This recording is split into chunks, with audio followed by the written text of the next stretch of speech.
welcome to the last day of Open Engagement 2018 and Open Engagement broadly.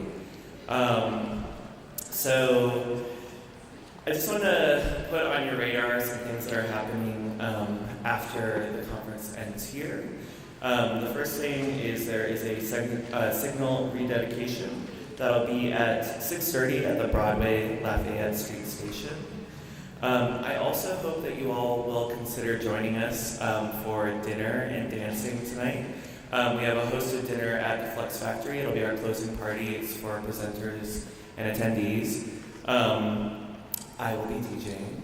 And then we will end the night with a public party, still at Flex, from 9 to 12. So if you have buddies in town that you want to party with, invite them out. It's a $5 suggested donation.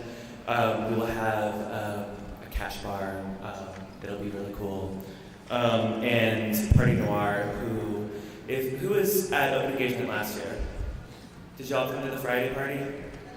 So good, right? Thanks, Lexa.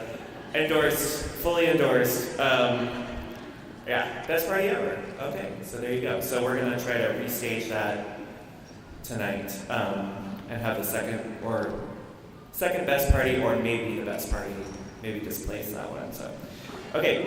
Also, just want to let you know there is a Cinco de Mayo festival happening in the park today. So you might see some civic employees walking around, and that's why. And also maybe you can go join the festival if you feel so moved. We won't be offended. And then I think that's everything from me. Did I miss anything? Oh, Happy Mother's Day!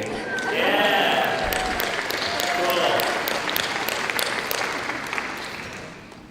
Cool. Tell me, you ready? Cool.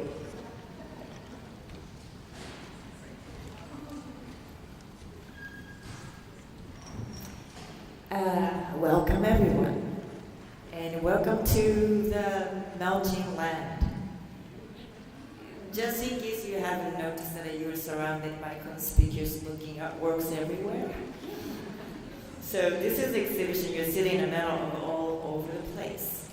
An exhibition featuring over 40 years of Melting's art practice, with things like Destroying Angels of Our Creation, The Artifice of Fact and Belief, Levity's Wounds and Gravity's Wow, and The Crude Light of the Sun.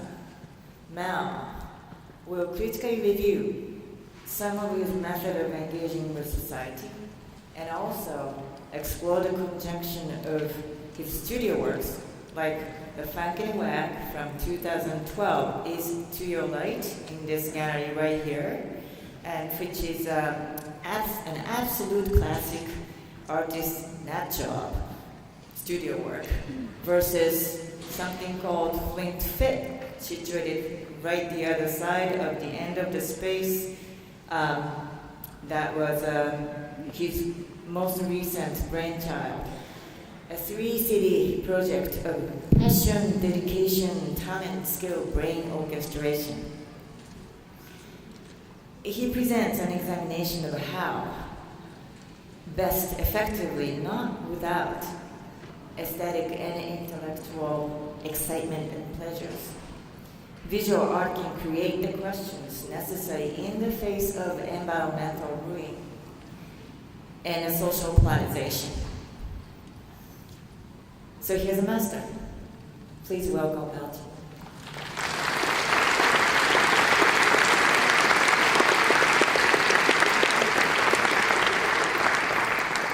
Thank you, Asian sister. Gosh, y'all remember that my favorite album cover of all time was, it's a Richard Pryor. Richard Pryor. He's looking a little bit confused, and I think in the background were some crosses burning and some Klansmen. Now, it might be my imagination. So he's looking confused, and it's the title of the album was, Is It Something I Said? I really love that, because it sets up the whole premise of, then you say things and you might already do things you know? So here we go. Oh, what? Oh, well, if you want to do a monument, you got to figure out which Lee, you know, it's going to be him or him, all right? Well, it could be her, but, you know. And so that Charlottesville, this is a proposal to actually take off Mr. Lee and free the horse. I think we all need a little freedom. So just a monumental effort to be here. Oh, what happened?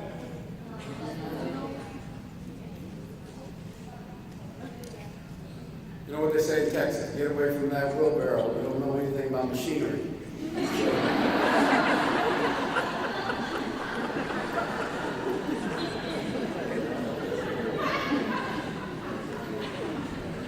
All right. You see something?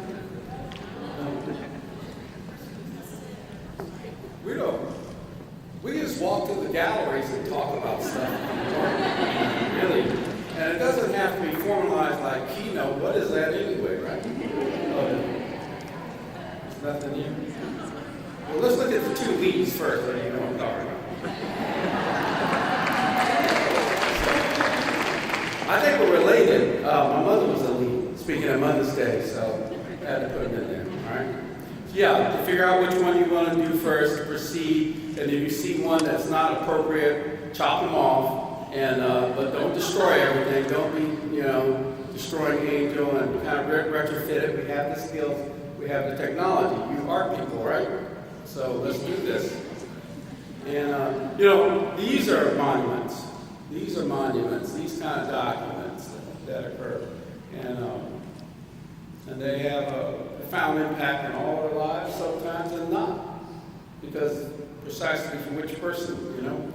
So this is Philadelphia. This is City Hall, and so when you're given a charge to make a monument for Philadelphia, you start thinking about it, and you say, well, those documents, what it's all about, maybe. But don't you see those contradictions? One is about we, the people, and the other one is about rugged individualism, the unalienable rights. What's up with that? It's at the very beginning, it's confusion. So you just go ahead and talk about me, okay? And so this is a recent incarnation called To Me, and see, it's two of them. So for that Instagrammable moment, you just really can't capture it all. You can only do one person at a time. And so you put them face to face. So it sometimes to examine these documents that are confusing, add a little bit. But most important for this project was this gentleman's Instagram about how important it was to have a monument that was totally accessible to him. To think about the whole purpose of a piece might be just giving access to an idea, access to just participation, and how beautiful it is when the artist actually disappears. So you don't do it for any kind of recognition, you just put anonymous things in public places and hope for the best, right?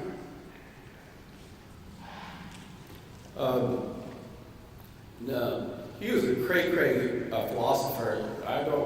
Unless you're really into it, his name was Louis Althusser, and he was a horrible person. I mean, he killed his wife. I mean, what the hell?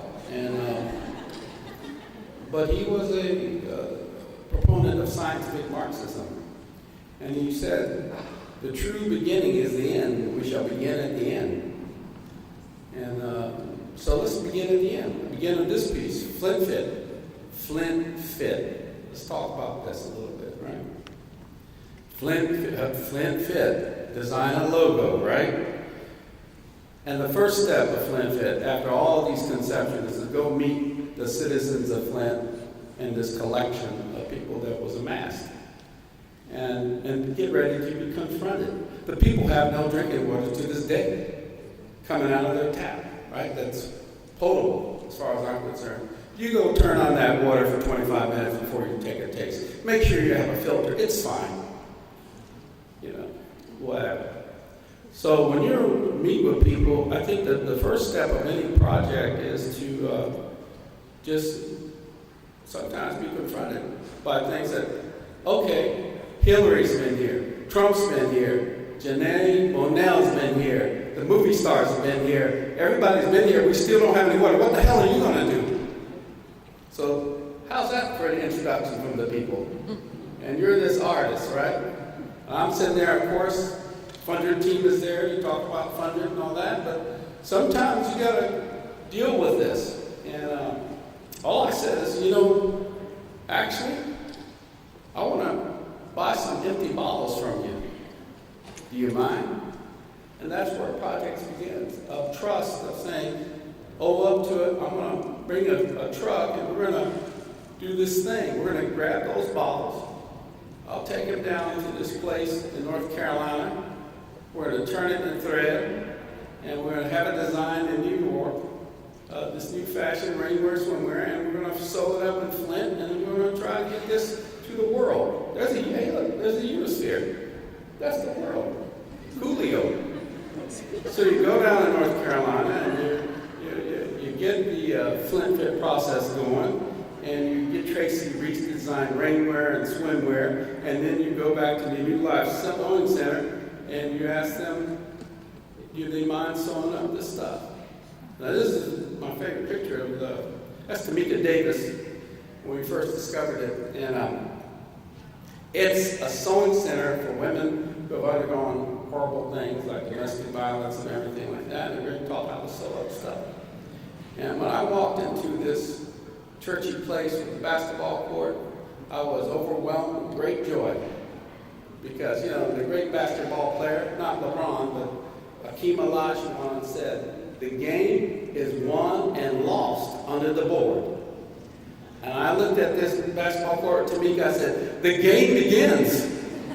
What the hell? Because I knew we had to bring this project into its first end. Because art is not, the art, you can only do a prototype sometimes. So Flint Fit, that is its prototype stage, we completed that. And now we're going to move on to talking to those Harvard MBA types, right? Or maybe Yale. No, got to watch out for that place now. I don't know where to go. City, New York University, business, I don't know. Nebraska, somewhere that might have a little bit of soul, right? And come up with a plan that can end up back in Flint for the people that own Flint Fit, their own brand, and I walk away. You see what I'm saying? So that's the dream that I would wear, get out of this damn suit covered with alcohol from last night. And I know y'all didn't do that. Go to a Flint Fit coat and brave the world. And that would be the joy. That is the poetics of engagement for me. All right. There we are. We're trying to spell, YMC Flint. I'm not that yogic, so I think I did the I. All right. There it is again. The Constitution. What the hell? Why'd that go here? Oh, let's talk about that piece then. Let's talk about some pieces. So it's all in one room. Look. Boomba. So here's the fashion show first, and then you have that piece. Our strange flower of democracy. It's made out of bamboo. What is that? What is that? Well, when I was young, I was so excited because there was an exploitation film in the 60s called Mondo Cane. And I heard, the rumor was there might be nudity in it. And when you're 11 or 10, that gets you excited, I don't know. So finally my parents, they wanted to talk business, so they throw all the kids in a station wagon and we go to, it's Houston, Texas, by the way. And we go to the Tidwell Drive-In, and then sure enough it's playing, we're all getting ready, and they back up the car. They don't watch the film, they just let us watch it. I don't remember the scene that almost killed the great French artist Yves Klein, In Mondo Cane, the nudity was these Italian producers shot that great piece of his where they had a silent symphony and dipped the women and the models in paint, and he pushed them against the canvas. When they finally showed this, you should look it up, because when they showed it at Cannes Film Festival, he had a rattle attack. He had a heart attack. The dude died because of a film that he was an artist, and he expected his ideas of alchemic process and this beauty of this blue, and this very pure form of conceptual art be not exploited. He thought the film was going to be about him. And it killed him. But you see, I don't remember that scene. I remember the cargo cult. Have you ever heard of the cargo cult? Boomba, okay.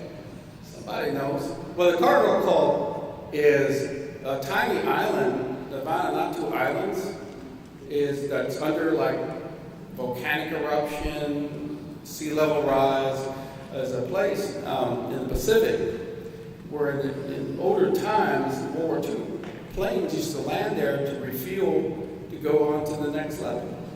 And these people living there were watching these planes, and then they were amazed.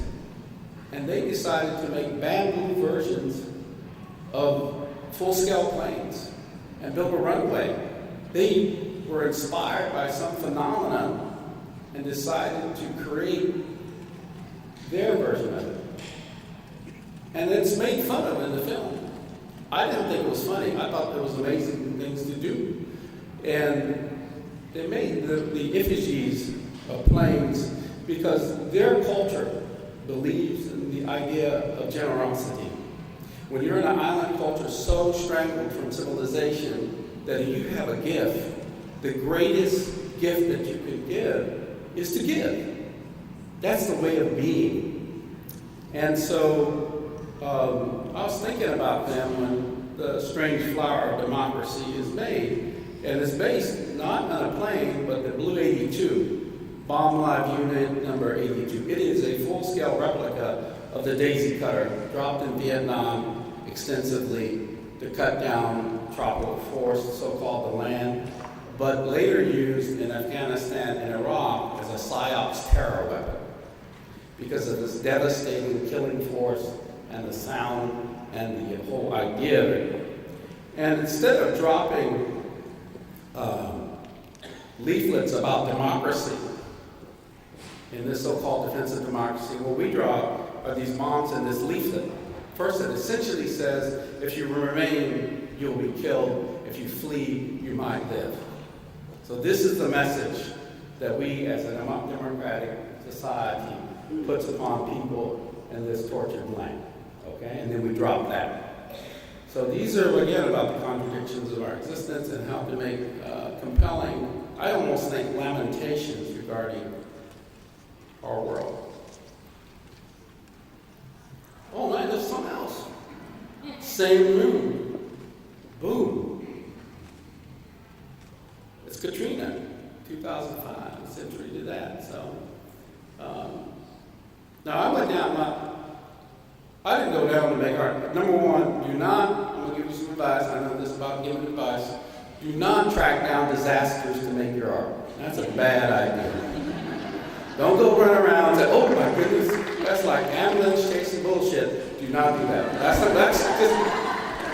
That's my recommendation. So I went down there because great friend, Rick Lowe, you might know him, we were just meeting in the street, walking around, and we just looked at each other. You going? He said, yeah. I said, I'm going. Let's go. It was like, let's try to help. Let's do something. Let's go into action. Let's not say something. Let's just go. And I discovered many things, but I'm going to tell you, when I first got there, we started interviewing many people that had survived. We weren't looking so much at the devastation of the Ninth Ward, that we're just talking to people. And I realized the magnitude of the suffering or whatever, the psychological destruction, far outweighed the sociological destruction and the faith in our country and everything else was really destroyed in the minds of so many. And I felt for the first time, so you got 40 years of stuff you made, okay, well, whatever. But at that moment, I felt inadequate. And I think I'm okay. I can come up with stuff. And I felt undeserving of all the work I've ever done because I was confronted with something I could not apply creative possibility into. So be get ready also to be confronted by your own history and the inadequacy if you don't have a capacity to arrive at some kind of so-called artistic thing, then walk away. But I couldn't walk away. I kept going back and I started researching. So sometimes I speak about researching not to confirm, but to destroy your preconceived notions. Check it out. Research and you'll find out how much more that you can do and act in the world. Well, I kept going back and I found out there was something in before the storm. It was I learned about the soil concentration maps of lead, and it's invisible. And basically what this map shows is not just how heavy the lead contamination was. It shows the darkest red points indicate that 30 to 50% of the inner city childhood population of New Orleans are poisoned with lead before the storm.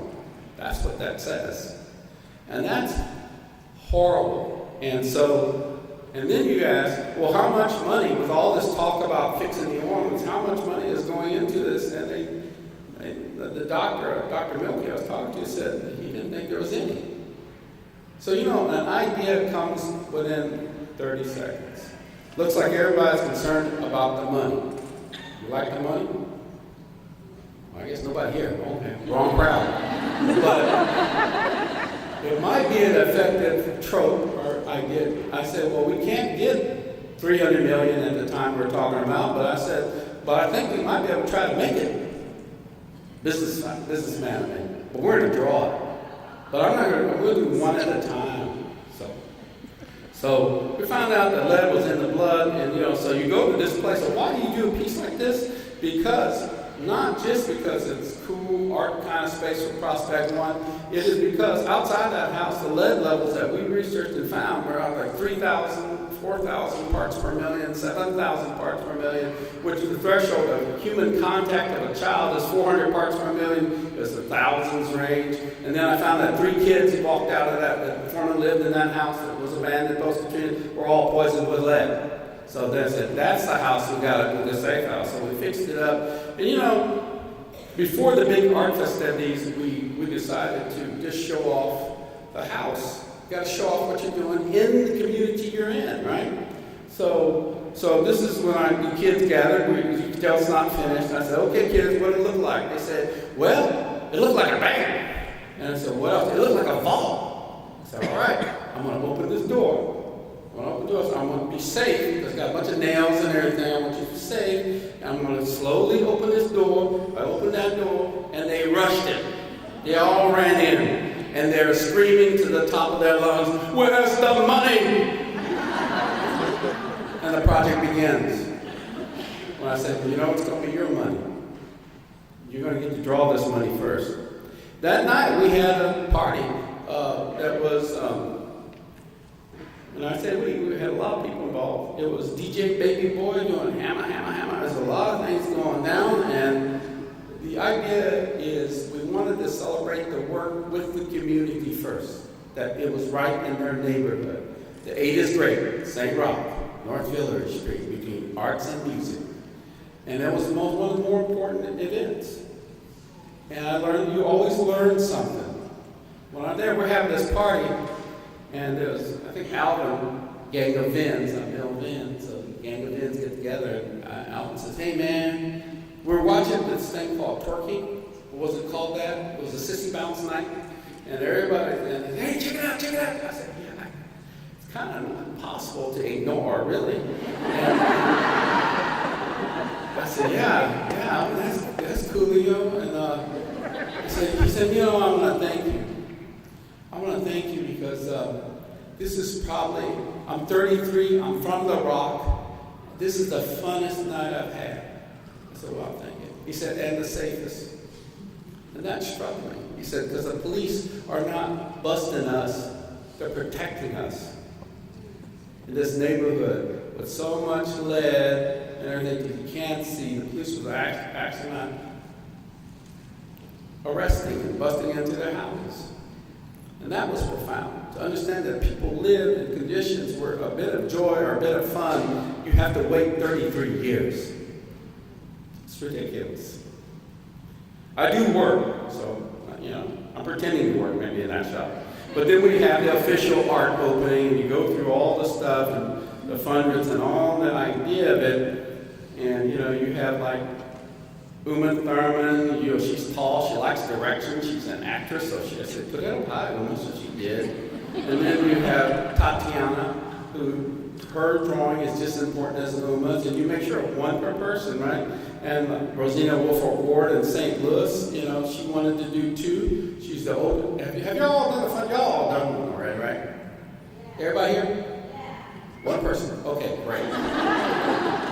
Maybe 2. Okay.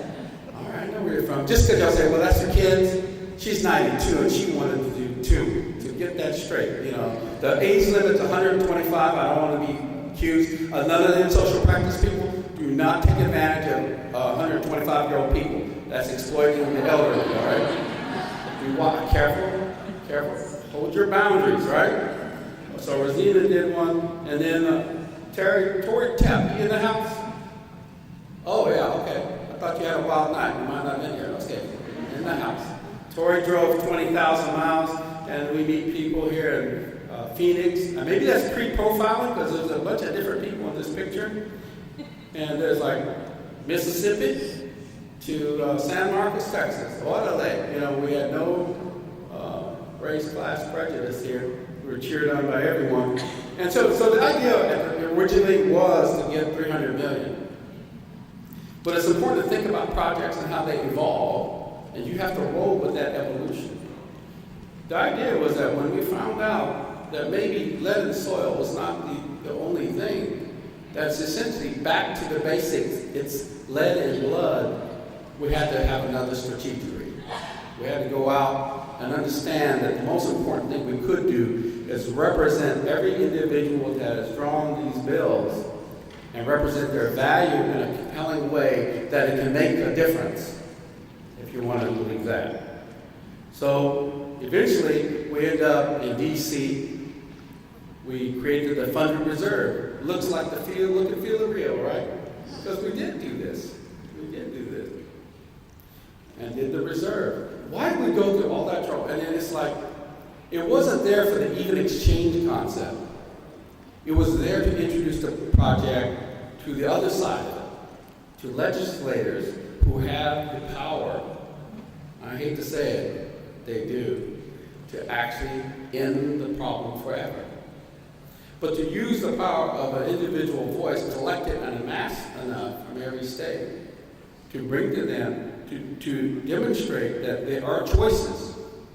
There are choices that can be made to Ms. Pelosi, to Mr. Hatch, wherever we go to, and we're nonpartisan because we don't know where the 460,000 drawings, where the people want to feel about their political affiliation, but they are unified in the idea that perhaps we should be free of this problem, right? So we have, just last year, I believe, right, funding team, it was articulated as certain policies, if applied, could end it forever. Though we've been at it 10 years, we had to wait maybe 9 years to have the policy turnaround of the people to understand how to end the problem. And that's what we continue to do. We continue to represent this idea and through policymaker education, give them the avenues to own the project and be the heroes. And what causes it to keep going is news like this, to look at something like this in Chicago. Chicago in the house? Yeah. All right. It's actually 3 people here. It's my vision, don't worry. Okay. I know there are thousands out there.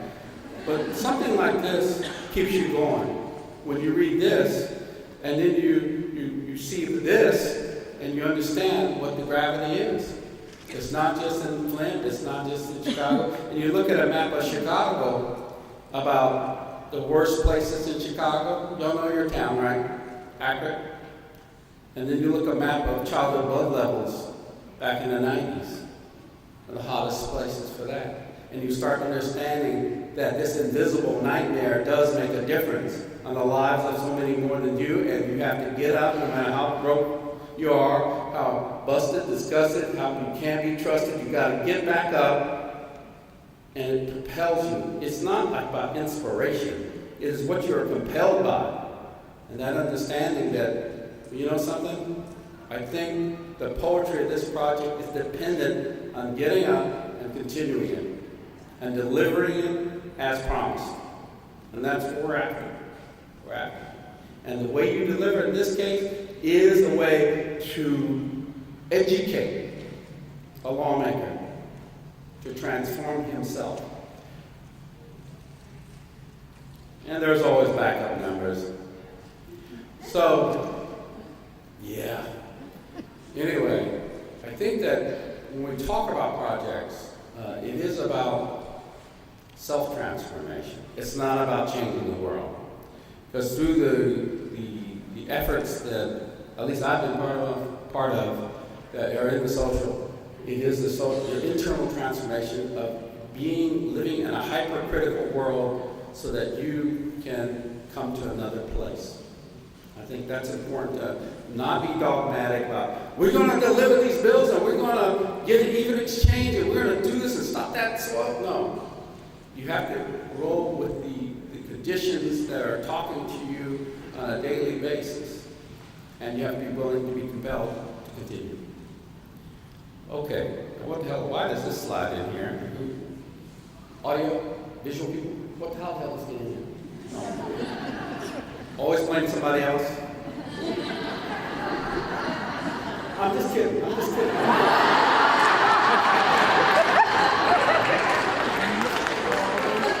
just like this blame thing. See, never take blame. Have you ever heard that? It works. See, I just want to do a live demo right in front of you. Okay, but I couldn't. I'm sorry. You know, now these days I'm getting to the point where I meet people, and I just they say, "How you doing?" I just shake hands and say, "Well, I'm sorry." I'm sorry, because if you get to my age, you either insulted people somewhere along the line, or you disregarded something, or you owe them and didn't pay them back usually. And so to prepare myself, I would say that. And again, to you, everyone, I'm sorry. Well, I did put this in. So this is a piece in the thing. Let's just talk about something about just another thing. So. All right, I know a lot of you are activists probably, but are there any historical people here? I mean, art history people. Boom. So you look at me, Asian brother, right? You say, oh, I know that piece. Mel Chin did that, so that must be that Han Dynasty shaman thing influenced him, or that Zhou Dynasty figurine. I know my stuff. Yeah, but you be wrong. Because you walk around the side, you look at it, and you see a little bit, every line begins with a tiny tiptoe in truth. I'm giving you an inside scoop on something in the house, okay? And then you got a little, this is a male lie, so you got a little of that action, So every lie begins with a little of this, a little of that, and it's coming up, right? It's boiling up. And then this is Michael Gershon here at Columbia University isolated the enteric system, a system of the gut brain. And so that butterfly in your stomach starts squeezing and, see, some people shaking their head because you've lied. You lied! Okay, anyway, you have that. And then you got the truth and reality of the beautiful, the bronzy kind of action. And that's Mr. Moore, nothing gets them. And so the truth of a material, it's art. Lincoln Art Museum, right? That's art. And then you have this strange little construction, the splinter of reason. And it's actually made 3D models of Piranesi's imaginary prisons. I put it in like this condom, this prophylactic sheath, and sharpened it to puncture that irrational lie, right? Boom, boom. And you go around the corner and there's that tongue. So the lie escapes. Then you're left with just looking at a piece of art. And then to decipher it, it's important to look at what it's made of. It's made of catlinite or Native American pipestone. And Native American pipestone is just make the peace pipe, to make those treaties where not a single treaty has ever been respected, even now at the pipeline. Okay? Listen. And so you can do a portrait of a lie. You can do a portrait of yourself as an American at the same time. And understand that the tools of making art, I'm just giving some advice about it, is that the tools are one thing, and the materials that you use need to be carefully considered. Because they can also augment the story that you must tell. All right? But this, okay, back in '93, I was looking at all this stuff, snipers. So do your research, you look at the snipers, New England Journal of Medicine, how they're doing glycoprotein code 160. This is pre-internet, you can tell. It's like, they call this, what, microfiche. And y'all don't know what that is. Don't even shake it. Oh, you got some, oh, good. You got some researchers, okay. If it's not on the internet, it's a microfiche. But you find journals that talk about military using glycoprotein code to find a cure for AIDS or a carrier. I think bioweapon maybe, I'm just suspicious of that. And so you're asked to give a talk in at Dia Art Center, and you pull a rifle on. You're so lucky. I didn't bring any props. And but so I pulled a rifle, but I speak in the mind of a U.S. military sniper analyzing the space of his extraction so he can take a target out, and then you don't load the weapon. You put it down, you take off the microphone, and there's a microphone hidden where the eye is, and the eye becomes the mouth, and you speak in the voice of a HIV virion coursing through the mucosal highway of the human body. And you give a talk that's called, I See the Insurgent Mechanics of Infection. So, wow, why did I put that in here? Because our world has been transformed by covert military business and practices totally. And continues to this day. Now maybe even more overtly, and we don't even, what do you do? So the moment when I was talking about was creating a blueprint of coercion too, covert activities. Pop quiz, who did the line, I'm strapped on your block with my Glock, ready to let loose on any imitator that I spot. Where did you hear that before? I know, it's a trick question. Oh no? Okay. It's, you say, oh man, come on, you so old school. That's doggy style. That's Snoop Dogg doggy style. But it's a trick question because it's Malik, little Malik, who quotes those lines, so it's tricky. You have to do your research. Don't get caught in a pop quiz. So another thing about, how are we doing the time? Y'all okay with this? All right. Because I just want to rattle off a lot of stuff.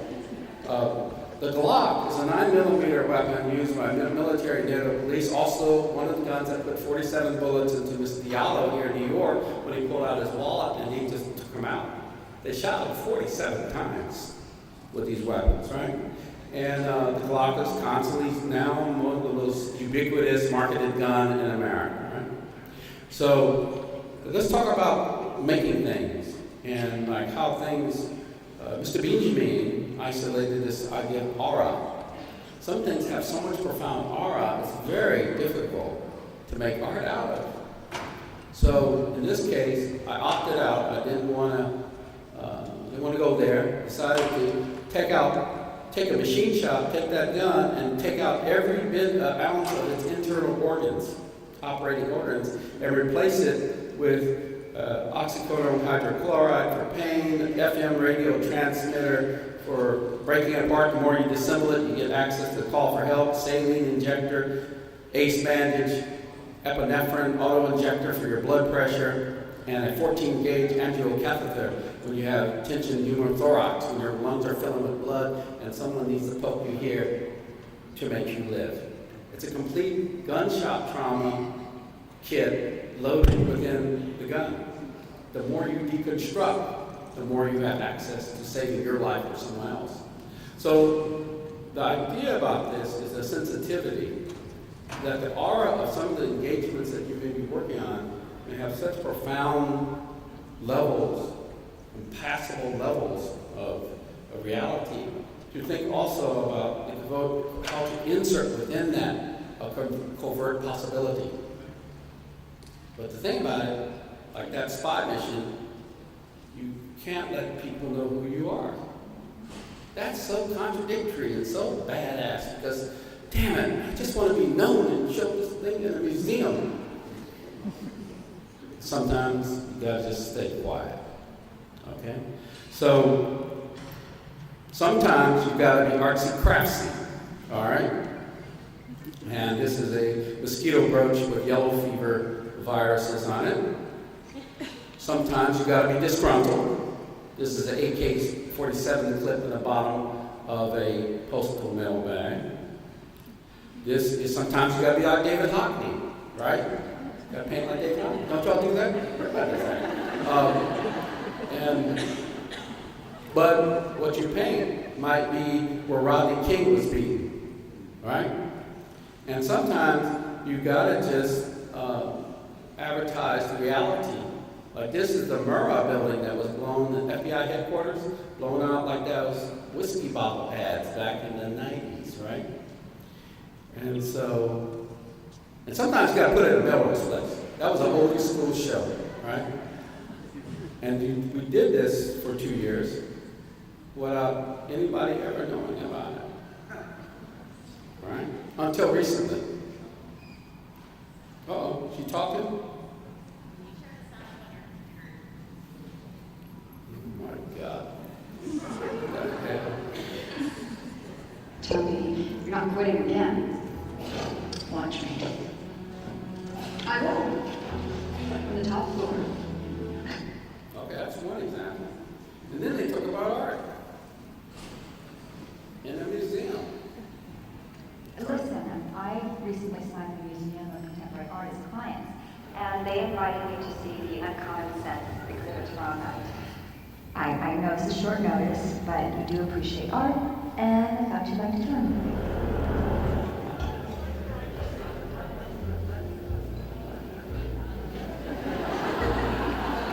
Sorry if I stranded you. Lance? No problem. I can dig this exhibit. Got some phenomenal pieces. Yeah. Fireflies.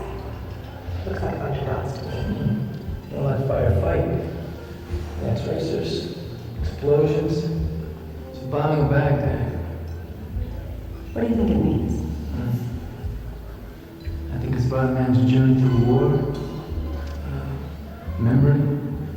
I think it's about killing what that does to a person. And it makes its mark deep, inside. Bad reading.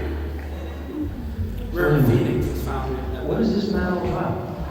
Do you represent all these artists? Well, actually, I represent the entire museum. But yes, that includes the exhibit. Don't worry, it's Art, that's what it's all about. No, I wanted to major in art. Ah. It was practical. So I majored in business and minored in art.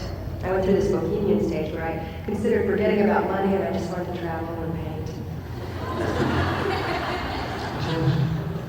Poverty sucks. That is right on.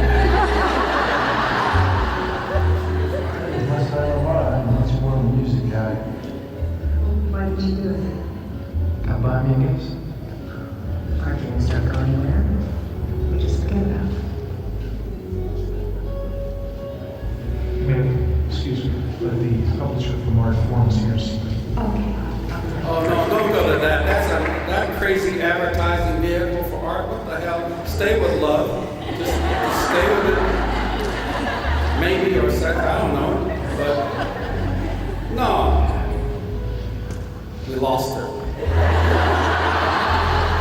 Art form. Can you believe that?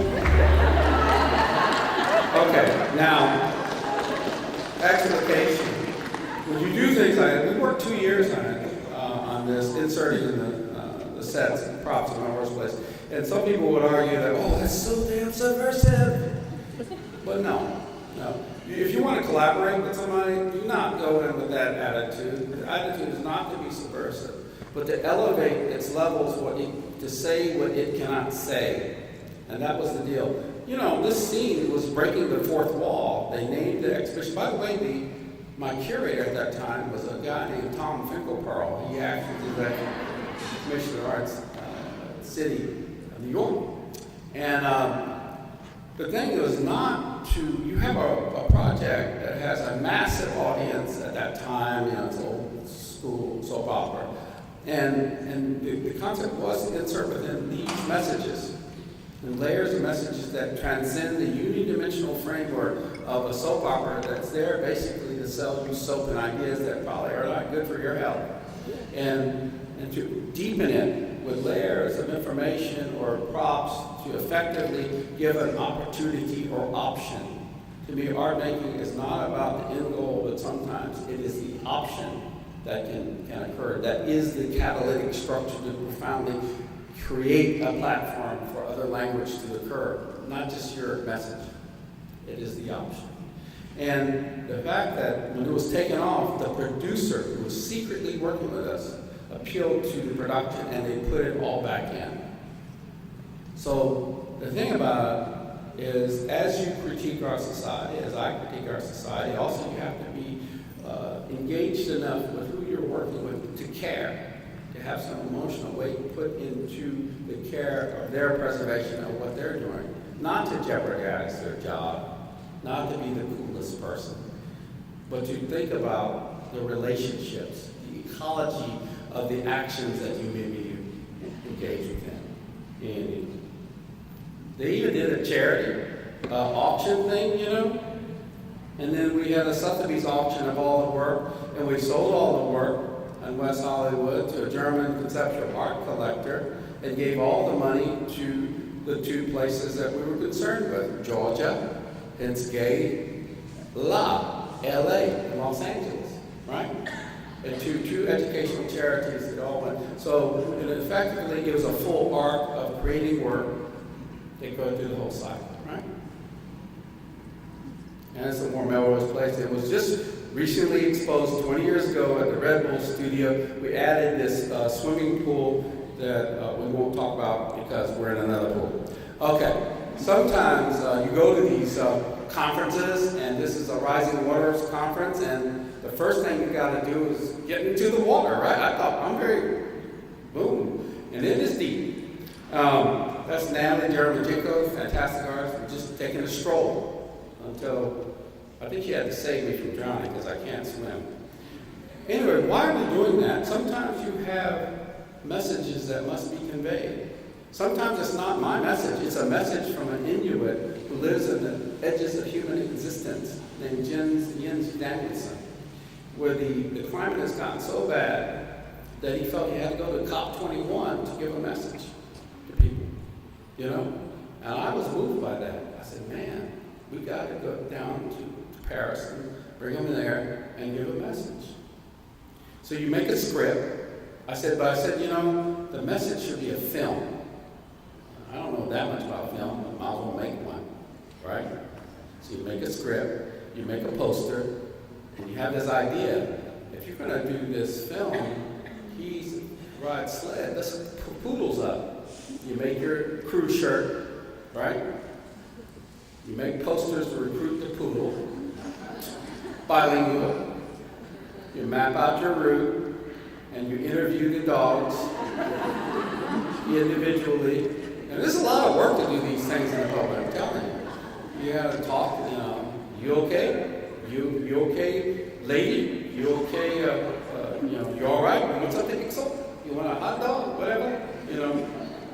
Then you make a script, but all geared toward maybe creating a visual website, whatever the purposes are. And then the night when you're ready to shoot, something comes on the television, or you're there, you hear it, you hear all the ambulances. It's the ISIS attack in Paris, where they're butchering people in a movie theater 2,000 meters from us. And we know the drama that will unfold the next day. We know by the time we emerge to start the film, with the Inuits who have traveled like thousands of miles to get there, that everything has been lost. The money's gone. Everything's evaporated. Production permits, everything's out. So in the morning when we woke up, Jens and Mama were ready to go back. I said, no, keep your gear. We're going to go to the sites where we're going to film, and we have to show some solidarity. We have to do something. I said, we have to do something because when tragedy at this level occurs, the whole world loses. Nobody wins when this horror happens. But if we don't do what we do as artists, then we lose just more. Sometimes it's not winning at all. It's about at least slowing down that loss to the degree that we may recover, or the shreds of our humanity that must be recovered in the wake of these things. That's why, that's enough compelling action to go do it. So they got their gear and they went out and we shot pictures. First thing with the healing is or the action is never healed from things you started out. And then we got the dogs back. You see the film in there? And we got them to pull the damn sled. You know, those dogs were so scared when they looked at Jens. He's a 300-pound Inuit wearing all kind of animal skin smells. They didn't know whether to eat him or run from him. And these poodles are smart. They're not like sled dogs. They're looking at him saying, kablam, he's heavy. And so and they're actually pulling him. They are compelled, see? Actually, I found a skateboard and put it under his foot to make this happen. Don't tell everybody, all right? These are movie tricks to get the shot. But see, it's important because when you read his message, everything is worth it at that time to do it. Let me see him. Y'all have it. Oh, yeah. I'm going to stop with you. Have y'all seen the film Derrida? Who's seen the film Derrida? All right. You remember this scene? Where is that? Jackie, you read all these books? And he says, no, only 4, but very well. People laughed. And I was like angry. You know, I met Jackie Lee in Stanford, and he's a very beautiful man. He was a beautiful man. And we laughed about impossible things. But we didn't get that far in our intellectual discourse. We just having dinner, you know? So I designed a T-shirt for him, or all artists that can do that, a T-shirt, whatever. And then this film comes out. And the piece is there. Now, the origins of a piece like this is, see, sometimes works, whether you're working in the public or privately, they emerge out of dreams. The frustration can create dreams. They can create nightmares most of the time. But a dream can occur. And in this dream, I was on a boat, and that boat was moving around, and there was a huge compass. And it was swinging around, and I looked at that compass. It was all the books from his library spilling out into their messages and all the things. And I realized there's always 4 in opposition, 4 points of orientation that are diametrically opposed. And from there, I understood what he meant. And you proceed to make the piece. And you organize it accordingly, and you create that. And of course, the bottom part is Oxford that didn't want to give him a doctorate, the Ivory Tower. So it's almost like all the books and all the things from his library is a way to stand upon, to leap away from the Ivory Tower into some kind of freedom. Now, the thing about why I mentioned Jackie D is that Jackie D talks about justice. He talks about justice, and people tend to define things. And his definition of justice is an idea or an ideal that you can never assume you will ever get to. And this is also about our practice. You know, the practice that is that you can't assume that you'll get there. And at least, though, the action to force it and to create the possibility for its existence is worthy enough. Because it will elude you perhaps. And to think it's a completed matter is when we will be overtaken. When your own liberties will be overtaken. So I just want to throw some things down. I hope there's time for a Q&A or any other kind of thoughts I have. Y'all want to do that, Q&A? Damn, okay. First I want to thank the funder crew. I went to their presentation, and I just shut the hell up. Because I realized that the Funder project is all the people who've worked on it and everybody who's drawn a funder. And It's an incredible incredible experience, and there's always these experiences that make it worthwhile. I think there's a question about the joy that you could receive. I heard that question. I thought about when was it joyful. I don't think it's always joyful, and sometimes it's extremely moving. I heard about a little classroom in the edges of Charlotte where the instructor did the funders with the poorest kids in the neighborhood. They're always told, you better be thankful that pencil came from somebody. You better be thankful that paper was donated by this company. You better be thankful. Okay. And for the first time I heard from that instructor, they were joyful because of this time I'm going to draw something. I'm going to donate my art to stop this poisoning. And that's when it becomes meaningful. They don't have to know who Bill Chen is. They don't have to know about the funding team. They have to know that they might be protected from lead if they understand the lesson plan. And they can contribute their pre-citizenry. And we are obligated, and we will be obligated to take it and deliver it and barter for the end of the troubles that they suffer. So that's what makes things meaningful. Sometimes it's not my own joy or anything. It is the joy of not even having any association, having the actions that you're put upon. Create something. Create the alternative message.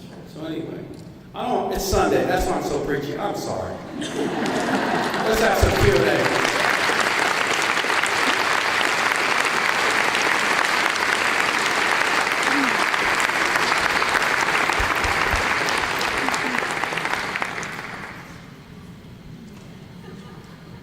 Questions?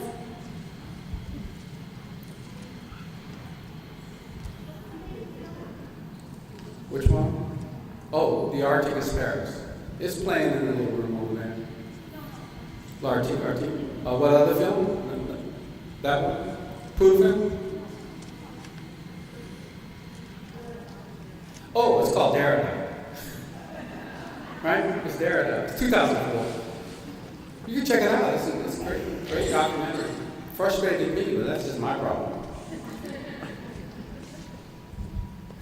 So you mentioned the 4 points of opposition in this piece, in the slide, and how you came to that conclusion. What would you describe those 4 points of opposition as being? No, what I meant by being a compass is that you can have 4 points in constant rotation, so it's always changing, creating a very mobile kind of points of reference. So I think of social engagement that way as well, because you have all your points in line for your project, and you have to get your bearings straight, your location, and be aware that you're dealing with other human beings in their lives that's in constant flux and flow. And so it's almost to understand your practice, you have to keep in tune with your location. See, that's what I'm saying. Hope that's okay. It's impossible. It's just hard.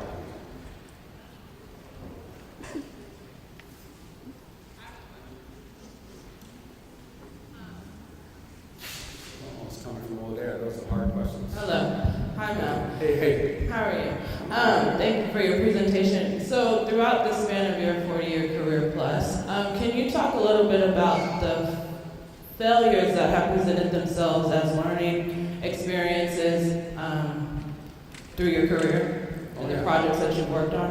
Man, thank you, because, with all this winning going on with the White House, I'm so happy to be a loser. I'm a loser, and proud of it. See, always be proud, go up to it. And also, it's the failures sometimes are you're moved into really compelling circumstances, and failures, I think, are sometimes temporary, where you really can't get to it. The work in Detroit is where I met people for these projects. I was responding to Devil's Night, and there's some sketches in the house. And I was there, I was so full of hope to do a project there in Detroit, and I showed them all my ideas, and the people came to me after they said, hey, Mr. Chen, we like what you do. We like what you do, but you will not be back. And I'm saying, in your mind, you want to be nice. And say, what the hell are you talking about? I'm here right now. So you spend 3 years, 4 years, maybe working on a project, and it ends up where you can no longer sustain it. And you leave. And you leave and you understand what they're saying. It's not that we're against you. It's because we know we live in this poverty or this situation, and nobody helps poor people. Not with this climate. And so that lesson's hard. And then so I'm here in New Orleans, and Milk comes out of the house. And she's a person who lives in the 8 North Villery, and I'm just there. I just put up the safe house, and everybody's had the parties and all. And she says, "You're not coming back, right?" It comes right back at you. Because she's in the same conditions, right? And I had to say that to her, I said, "You know, you're right. I may not come back. But I'll be damned if something doesn't come back. And I got to rededicate my mind and my actions to evolve and roll with it so something does, you see? So that's how the project had to evolve in order to respond. So yes, there are failures, but that does not mean it's the end. If the project has a poetry or a jazz to it that is worthy, then it will be recomposed and it will be recalibrated when the time comes. I think, and also, think of projects that it's absolutely the blueprint for other things. It's not like it's the end, that it has to be owned by you. Think about making things like, for Revival Field, I had to conceive of a project that would be completed after I'm dead. So my name and my life has nothing to do with it. So it can be orchestrated in a compelling way where somebody could live off that and take it up. So it's a way of rethinking and recalibrating your positioning and responding to the reality therapy that the people in the world give to you. Could you tell us a little bit more about the relationship of your studio practice to the more public things? Because it looks as though there are some things that are primarily in the studio. Well, maybe that's wrong. Well, I don't know. Are there some things in here? Take them down. This is an open engagement project. Take them down now. No, I'm just kidding. No, I think it's being an artist is, I like to think of myself now, after 40 years, that I'm in the state of becoming.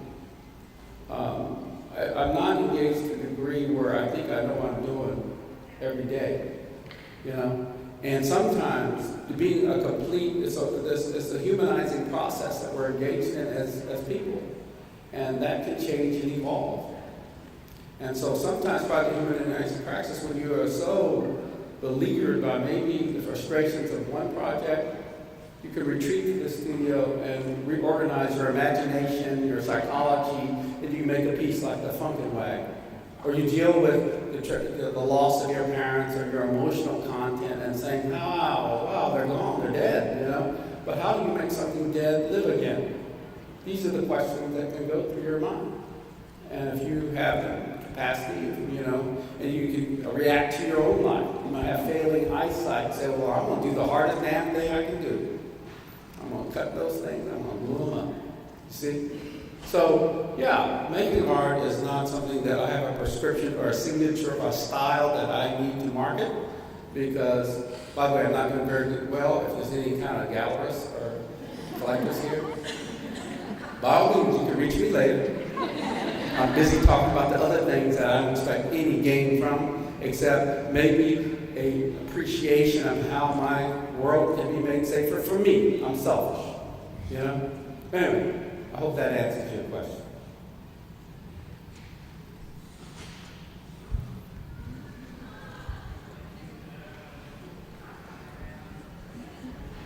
Hi, Mel. Terry B. Mel the City. I just would like to know what's going on with your Western Sahara project. And it's not really part of the show that I saw, but I'd love to hear what kind of state it's in right now. We were in the desert together in the Western Sahara. Y'all know about the Western Sahara? Oh, the Western Sahara is a territory that was a colony of Spain that was attacked by Morocco in 1975. The same year that climate change and global warming is coined by Broker, Wallace Broker.